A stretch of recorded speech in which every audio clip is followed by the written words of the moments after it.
Any tips to achieve a model-ready look? Lalo kapag sobrang busy or whatnot. Training, actually. I would say training, not only for beauty queens, even for models or even for others who wanna, learn more about modeling or like yung ramp. You have to train. Hindi siya yung parang biglaan lang you'll be able to do it and perfect it. You can only able to perfect something if you train and practice. That's true. So much wisdom in that. Hindi lang panay ganda, di ba? Talaga beauty, brains, and substance, and talent. The grandest. Behavior. Beat that. Kailangan natin ng tamang attitude. Yes.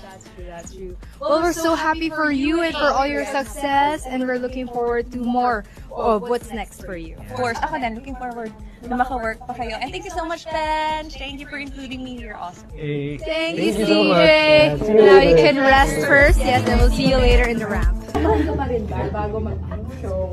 Oo naman, meron pa rin. Parang like, Di ba? Hindi pwedeng wala. Di ba? Dapat turuan tayo ni CJ.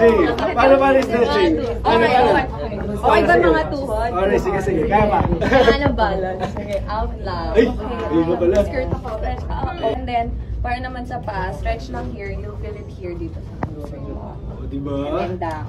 Para lang ready and hindi ako magka-cramps mamaya.